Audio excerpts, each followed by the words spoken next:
My name is Joaquin Anguera. I'm a professor at UCSF, University of California, San Francisco, and my research focuses on using mobile applications for cognitive and physical health.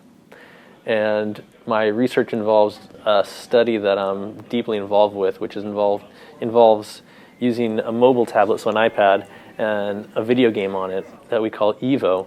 And it's based upon some of my research that shows if you give someone a cognitive training game, so a video game that has principles of neuroscience built into it, then you can actually in meaningful ways change the brain and the way it deals with attention and memory and things like that. So that's a really good thing. I mean, people know that if you play any video game for a long time, something's changing in your brain, and a lot of times folks would say, probably for the worse. But that's not always the case. If it's made in the right way and given to the right person that has deficits in certain areas, and you're really targeting a specific thing, you can change the brain in a positive way. I didn't know anything about research while I was all through my undergrad. And the only classes I had that involved learning research techniques bored me to tears. And I found that it was when it became important to me and the questions I had, I was like, I want to figure this out, was when I became passionate about something and I really was willing to stay up all night figuring it out. And one thing led to another, and I ended up trying some research a little bit. I found I didn't like it. I tried a different kind that was more up my alley of physical and actually learning about questions I was interested in. And that one thing led to another, and suddenly here I am. I really found something that I was passionate about doing research when it was questions I was interested in. Life is fun. It's because you get to come up with answers to questions no one's asked. And so that for my stuff, where I like to use latest technology to try to use cutting edge things to address issues that are ongoing and have existed for a long time, it really does mean, all right, I want to use a tablet to help people out when previously we would just be talking face to face. But using mobile technology, I can talk to someone on the other side of the world and give them cutting edge, world-class treatment when previously all they had was hopefully having to walk maybe a mile, an hour, drive 3 hours to another city to get the same kind of treatment. And using this mobile technology, that's no longer an issue anymore. So that's something I do on a day-to-day basis, which is come up with ways of impacting the world outside of the reaches of only being able to be in a clinic at a university. Right. And so I try to do things, and a lot of my research involves being able to get outside of the walls of the university and still deliver high-quality care in an impactful fashion.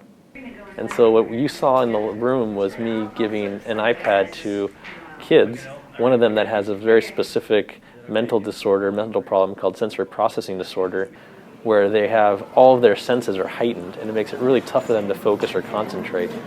So this game seems like a regular shoot-'em-up kind of driving game, but it's actually behind it is basic neuroscience principles that say if you put somebody in a really tough situation and have them play this for a long time, it really causes them to focus.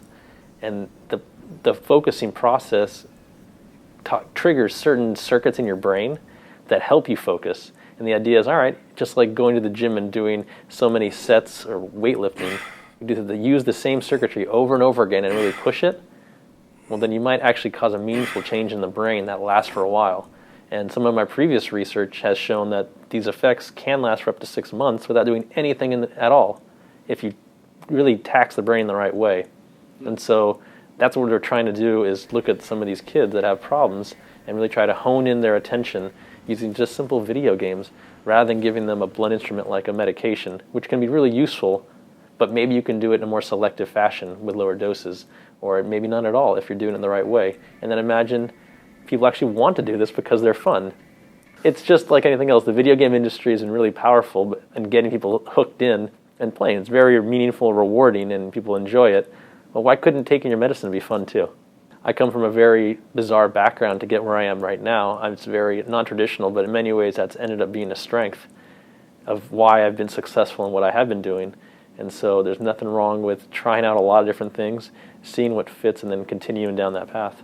And I don't think that's that different than when I remember staying up all night playing video games and I wanted to beat a level. It's when you find an intrinsic motivation of something that's like, I want to do this and I'm going to succeed.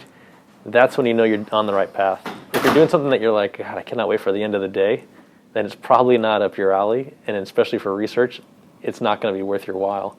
But if there's something about the question that has you passionate about, like, I would do it for free, or I don't mind staying up and not going out, and I want to do this, then you have something going on there. Then you're on the right track.